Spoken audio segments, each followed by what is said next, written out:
Once upon a time in Nigeria, the economy didn't knock before it entered homes. It forced its way in through unpaid bills, empty pots, broken promises, and long nights of hunger. It came quietly at first, then loudly, until it swallowed everything that once held the families together. This is the story of Chidima, Nkechi, and Obas, and it's the story of how a broken system broke a home. Their father, Mr. Okorie, was once a respected man. He worked hard, believed in dignity, and loved his family more than anything. But when the factories shut down and the salaries stopped coming, his pride became his prison.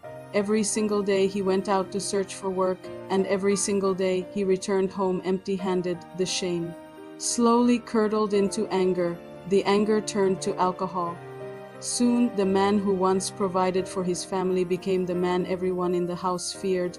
The home was no longer a safe place. Silence was safer than conversation. Empty bottles replaced food on the dinner table. The economy didn't just take his job, it took his identity. It stole the man he was. Their mother, Mrs. Okorie, tried everything to hold the home together. She begged, she borrowed, she prayed, but hunger doesn't respect prayer alone. One day she left. She told the neighbors she had found work. She told her children she would take care of them. What she didn't tell them was that survival had pushed her into prostitution. And soon, survival demanded even more. She began sending her own daughters to meet men, rich men, helpful men, politicians. She told herself lies to sleep at night. It's just until things get better. But things rarely get better when dignity is the price you pay. Chidima was the eldest. She understood far too much, far too early. She started entering rooms filled with powerful men who didn't see her as a human being, but as a commodity. Money was placed on tables, promises were made and then broken before the sun came up. She learned how to smile while she was dying inside. Every night she would scrub her body raw, desperately trying to wash away a shame that water could never remove. Nkechi was different. She was quiet, gentle, and trusting. She believed people when they said, "I will help you," and that beautiful belief is what ultimately ruined her. She fell into the hands of predators who completely destroyed her confidence, her mental health, and her future. Trauma became her shadow. The laughter completely left her eyes. She became the living, breathing face of what happens when poverty meets exploitation. And what about Obas, the boy left behind?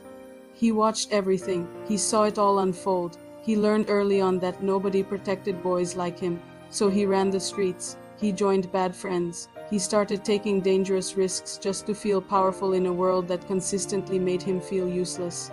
He wanted to become a man, but there was no one left to teach him how. Now let's talk about the men who used these children. They weren't monsters hiding in the darkness. They were respected. They were wealthy. They were powerful. Politicians, businessmen, community leaders. The very same people who preached morality by day were exploiting desperation by night.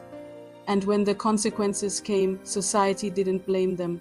It blamed the children. One night, Nkechi collapsed. Her body survived, but her spirit did not. Her story became the loudest, most tragic warning, but it came too late to save her innocence. But in that same city, there lived a woman named Nkechi. She was poor too. She was a widow, struggling to get by. But she made one decision that changed everything. She refused to sell her body. Instead, she sold her skills. She learned online watching YouTube tutorials, scrolling through Facebook videos, learning about digital marketing and affiliate programs. Slowly, painfully, she built something small for herself. And then she did something incredibly powerful. She opened her door.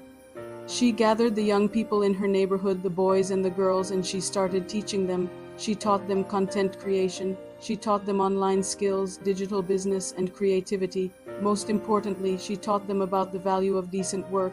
She looked them in the eye and told them, poverty is not your fault. But the choices you make from this day forward will decide your future. The contrast was stark.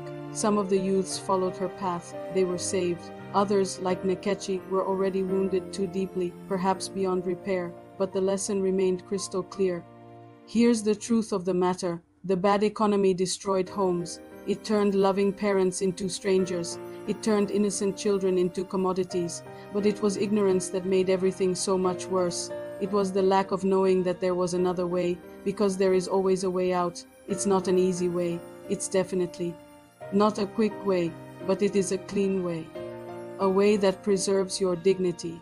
Young people must be shown alternatives, not judged after the damage has already been done, because when the economy fails, knowledge can still save lives, skills can build futures, and when a society abandons its children, the price is paid not just by them, but for generations to come. Thank you so much for watching.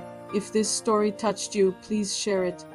Let's spread the word that there is always another path. Don't forget to like and subscribe for more content that matters.